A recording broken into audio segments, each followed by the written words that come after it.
ഫിലിപ്പിയർക്ക് എഴുതിയ ലേഖനം 3-ാം അധ്യായത്തിൻ്റെ 14-ാമത്തെ വളരെ സുപരിചിതമായ ഒരു വാക്യമാണ് ഇന്നത്തെ ധ്യാനത്തിനായി വായിക്കുന്നത്. ഫിലിപ്പിയർക്ക് എഴുതിയ ലേഖനം സ്തോത്രം 3-ാം അധ്യായത്തിൻ്റെ 14-ാമത്തെ വാക്യമാണ് നമ്മൾ വായിച്ച് കേൾക്കുവാൻ പോകുന്നത്.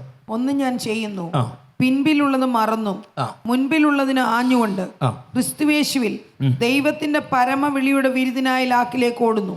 ധന്യനായ പൗലോസ്ലീഹ, പൗലോസ് ആരായിരുന്നെന്നൊക്കെ നിങ്ങൾക്കറിയാം. ഞാൻ അതൊന്നും ഇനി നീട്ടി പ്രസംഗിക്കുന്നില്ല.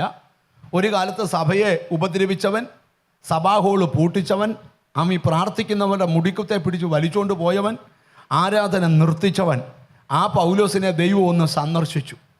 സ്തോത്രം. ദൈവം സന്ദർശിച്ചപ്പോൾ ഇവൻ ഓടിയ ഓട്ടത്തിൻ്റെ റൂട്ട് മാറി. ഇതുവരെ മുടിക്കാൻ ഓടിയെങ്കിൽ ഇപ്പം സഭ വളർത്താനാണ് ഓടുന്നത്.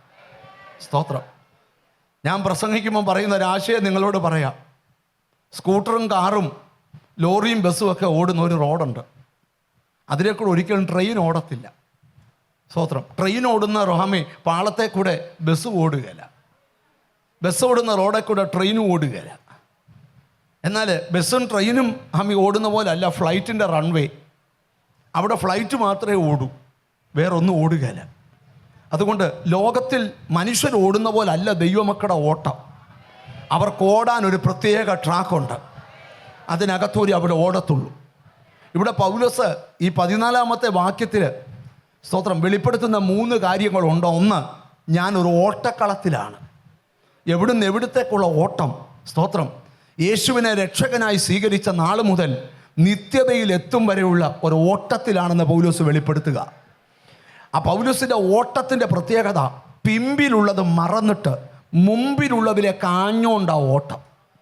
എന്നിട്ട് പൗലോസ് പറയുക, ആ ഓട്ടം എവിടാന്നറിയാമോ? ക്രിസ്തുയേശുവിൽ പരമവിളിയുടെ ലാക്കിലേക്ക് ആ ഓട്ടം. ഇത്രയും പറയുമ്പോൾ ഇന്നത്തെ ദൂത് തീരും. ദൈവത്തിന് സ്തോത്രം. ഫിലിപ്പിയ സഭയ്ക്ക് പൗലോസ് ലേഖനം എഴുതുക. ഇത് കാരാഗ്രഹ ലേഖനമാണ്. പൗലോസ് കാരാഗ്രഹത്തിൽ കടന്നുകൊണ്ട് ഒരു മനുഷ്യന് ഒരിക്കലും എഴുതാത്ത, കാരാഗ്രഹത്തിൽ കടന്ന ലേഖനം എഴുതാറില്ല സാധാരണ. നമുക്കൊരു പ്രശ്നം വന്നാൽ പിന്നെ ബൈബിൾ വായിക്കുമോ നിങ്ങൾ അന്നേരം? എൻ്റെ ബ്രദറെ, ഒന്നിനും ഒരു മൂഡില്ല. സ്തോത്രം. ചുമ്മാ ഒരു പ്രശ്നം വന്നാൽ മതി. പ്രശ്നം വന്നു കഴിഞ്ഞാൽ പ്രാർത്ഥിക്കുമോ? ഫോൺ വിളിച്ച് പറയും, ഏലിയമ്മ ആൻറ്റി എനിക്ക് വേണ്ടി പ്രാർത്ഥിക്കണേ. അതെന്തിനാന്ന് ചോദിച്ചാൽ സ്തോത്രം, മറ്റൊന്നിനുമല്ല, ഇവർക്ക് പ്രാർത്ഥിക്കാനുള്ള ഒരു നല്ല ഒരു ആത്മീക അന്തരീക്ഷം കിട്ടുന്നില്ല. അപ്പം മറ്റുള്ളവരോട് നമ്മൾ പ്രാർത്ഥന ചോദിക്കും. പക്ഷേ ഇരുമ്പഴികൾക്കകത്ത് പൗലോസ് കടന്നുകൊണ്ട് ഫിലിപ്പിയ സഭയ്ക്ക് ലേഖനം എഴുതുമ്പോൾ അതിലെ കാതലായ വാക്ക് കേട്ടോ, കർത്താവിൽ എപ്പോഴും ഈ 3-ാം അധ്യായത്തിൻ്റെ 1-ാമത്തെ വാക്യം ഒന്ന് വായിച്ചേ. അപ്പം മനസ്സിലാവും നിങ്ങൾക്ക്. ഒടുവിൽ എൻ്റെ സഹോദരന്മാരെ, കർത്താവിൽ സന്തോഷിപ്പീൻ. അതേ കാര്യം നിങ്ങൾക്ക് പിന്നെയും എഴുതുന്നതിൽ എനിക്ക് മടുപ്പില്ല. പൗലോസ് പറയാ, കർത്താവിൽ എപ്പോഴും സന്തോഷിപ്പീൻ.